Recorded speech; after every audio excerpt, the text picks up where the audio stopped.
Live once we're live. Yeah, there we go. Hey, we are live. We are here with an international number one best-selling author, Adjei. Alvin, how does it feel? You just hit number one bestseller, dude, international bestseller. It's I don't know. It's very surreal. I don't know if it's really like seeped in yet. Um, I feel very blessed to have really a great support team of people who helped me on this journey. I had obviously wonderful parents that encouraged me, um, and Jessica Bross at Cider Spoons, who was a wonderful writing coach to kind of help me on my first book. And then my mom connecting me with your wonderful company, Illy Publishing, so that the all the stars really aligned. So it's been a wonderful journey, and I've been really blessed, and just looking forward to sharing the story. His book, A Case for Greatness. And, like a lot of authors, sometimes the book doesn't happen as fast as you want it to. And you had to work all the way through COVID. There was kind of stops and starts. I remember the judicial system shut down, and you were waging through like, I'm ready to go. No, I'm not. Everything stopped. And I imagine that was frustrating. But tell us a little bit about your book and what your book is about in your words. Yeah. So the book is, I call it A Case for Greatness because I mean, it's a play on the trials that happen in our life. And Mhm. so, obviously, like as an attorney, like I deal with trials, and that the book is divided into three parts. But Mhm. there were trials that happened in my upbringing, and both like as an athlete, and as just as a son in the family, and as a student. Like those trials helped to prepare me to be a better advocate Mhm. when it was needed. And so I wanted to give people an opportunity to kind of learn more about my story, but also to encourage the reader. The core audience the core audience is going to be people who are interested in the legal field, but I Mhm. believe it's bigger than that. And I think that anyone that is trying to reach whatever calling they feel like they have in their life, that it is something that can let them know that there are going to be setbacks, you are going to fail, and that's okay. And there are going to be times when you feel like you've hit the rock bottom, and you don't know where the top is, you don't know what to do. And Mhm. the message from the book is that a lot of times greatness comes from overcoming those setbacks, learning those lessons, and it just makes you all it makes you all the stronger as you go forward. And I love, you mentioned your athletic career, and it's interesting the word you used, the death of my track career. Like it wasn't like, it was like it was killed from you. It was pretty dramatic that you used that word. Tell Yeah. me about that a little bit.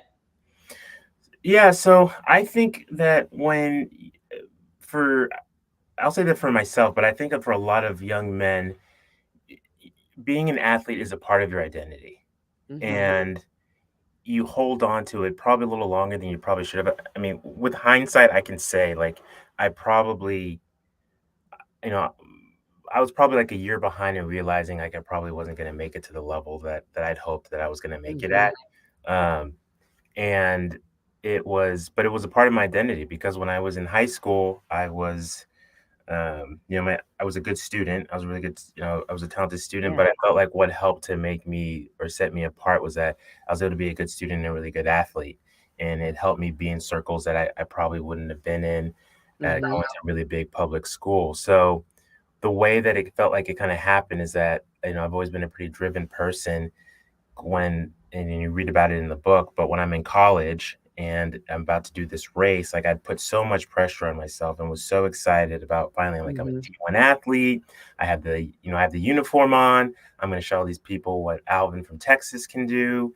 And I'm going against all these kids from all these like big name schools. And it just, the race didn't end the way that I had hoped. And it put me on a different trajectory. And Yeah. I'm happy that it happened, because I probably don't go to law school as soon as I did, and maybe not even at all, because if I'd stayed on that route, then I probably would have tried to pursue trying to be a track athlete, a professional track Mhm. athlete, instead of what was closer to what my real calling is.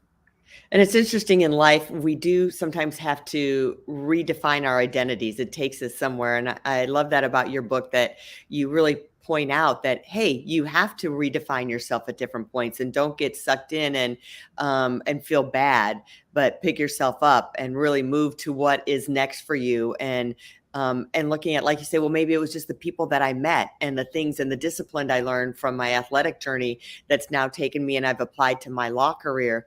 So why now? Why this book now? You've been thinking about it. You've been working on it. What made you want to write the book in the first place? So there was always that part of me, and I don't know if there's ever really a great explanation other than the fact that you just kind of had a feeling, like a prompting that, I should write a book. But as you know, like a book is a great endeavor. It takes a lot of dedication and focus and coming up with what's your theme going to be and making sure you Mhm. follow that all the way through the book so it's Yeah. consistent.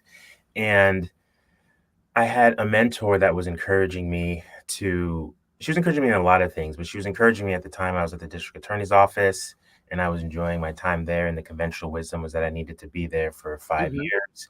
And she was like, "Oh, I think you're ready now to make the jump into the civil world." And so she clearly saw something that I hadn't seen yet. So I guess fast forward, she passes away unexpectedly when she had like a second home and like a horse ranch in Kentucky. And so she dies unexpectedly. And I went to her memorial service and it just kind of hit me that tomorrow is not promised. If there's anything that you feel like you want to do, then if it's inside of you, like no one has to tell you to do it. Like that was given Hmm. to you. I mean, I'm a person of faith, so it feels like God has given that you have that prompting for a reason. And so Hmm. you need to it's your mission to go out and to make the most of it. So that's when I just decided like if I didn't write it, I would regret it for the rest of my life. So just let's just do it. And, I love that you say that tomorrow's not promised. And so many people, they'll just put it off and put it off. And sometimes their legacy and their message dies with them. When you think of the lives that can change because of your message and what you're saying, of whose hands, you never know whose hands that book is going to get into. How do you plan on using your book for your career, for your law career, but then just in the general way, general public? So The that's a really great question. I mean, I think as far right now, it's just kinda getting the message out there. Hmm. I am, the owner of the firm that I've been at for about 4 years now. And so, I think for one, for our clients who are interested in, they'll kinda see, like they'll get more detail as far as in the background, like, when I advertise and say, like, I'm a trial attorney, they'll know, like, "Oh, like, this is a person who, yes, he does look young, but he has been doing a lot of trials and Yeah. the information that he gives me is because he understands how a jury may look at a case, and so Hmm. maybe he'll like even though he looks young, if he's being measured in a certain response, there's a reason, and if he's being bullish or more aggressive in his response, there's a reason. So that's I think that's part of it too. And then Hmm. just there were when I was president of the Houston Young Lawyers Association, I had the opportunity to meet with a lot of law students and or people who are thinking about law school. And Yeah. for them, I really wanted to give them the opportunity to kind of see what it's like for like the type of the type of person mentality that kind of decides to go into law school and what are some of the challenges. Now the challenges aren't going to be the same as mine. Everyone has a different story, but Hmm. it can give some encouragement on their journey. Then I think that that would be a big benefit because in the legal field we have a high rate of depression, we have a high rate of divorce, we have a high rate of anxiety, and those are all things that ultimately that I had to deal with and sometimes still deal with, particularly as a trial attorney. So uh, Wow. that's one, that's part of the message that I wanted to go forward, and that's what I helped to do. I mean, I'm sure I don't know all the doors that it's going to open. Um, and that I think that's one of the good things about life is that it gives you surprises and you Yeah. you enjoy that. And it does open doors. It's amazing how a book can open doors, and having the title, like you're a trial attorney, you're an award-winning trial attorney, and now you're an international #1 best-selling author, trial attorney. That's impressive as well. And I always tell authors, think about, you think about selling books, but how many books can you give to people that can change your life or change the trajectory of your business? Someone who's thinking about hiring you, they want to get to know you, you can send them your book.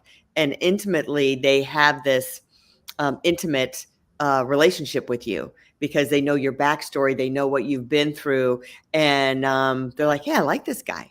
He's made it. He's come through. He's like me. He's had some rough times and he's overcome them and still successful. He can relate to me and I can relate to him, is what I think it really does. So I always tell authors, it's great to sell books, but think of, as a marketing lead generation tool as well. It's one of the most inexpensive ways that you can do that.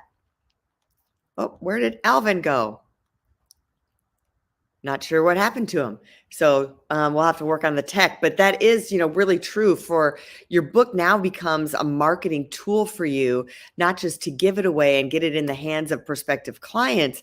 Now it's also working for you that Amazon is now your biggest cheerleader. They're putting your book up. When someone searches Alvin's name, it's going to come up in search on the first page. His Amazon author page, his link to buy his book is going to come up there. So it's this great marketing tool that stays with you forever, as long as Amazon stays around, which we're thinking Amazon's going to be around for years and years to come. And even if not, you still have that book and it outlives you. So Alvin's story is, I met his mother at a business networking group, and she asked me what I did. And I told her that I owned a publishing company. She's like, oh my gosh, my son is working on this book. I really want you to meet my son. And so Alvin and I got together at a coffee shop and talked about his book, and he was working on it. And then COVID happened, and that kind of put everything into a tizzy. The legal system had shut down here in Houston. And so he was regrouping and still trying to work on his book. And then finally he came, he was ready to go. And we got his book launched in just a matter of months, and then made him a #1 bestseller. And you may ask, well, why is it important? So look at Alvin as an attorney. He says in his credentials that he's an award-winning attorney, and that helps him give more credibility. So when you become an international bestseller, by the way, and I want to say that his book, A Case for Greatness, hit #1 in 14 categories, not just one or two. Let's see. He's talking to me here. He says, not sure what's going on. We need Jen to get him back in. But anyway, so he's #1 in 14 categories. So far, his book just went out yesterday. He hit 8 categories in Australia. Australia loves Alvin. So they are really embracing his book. And he hit 6 categories in the United States.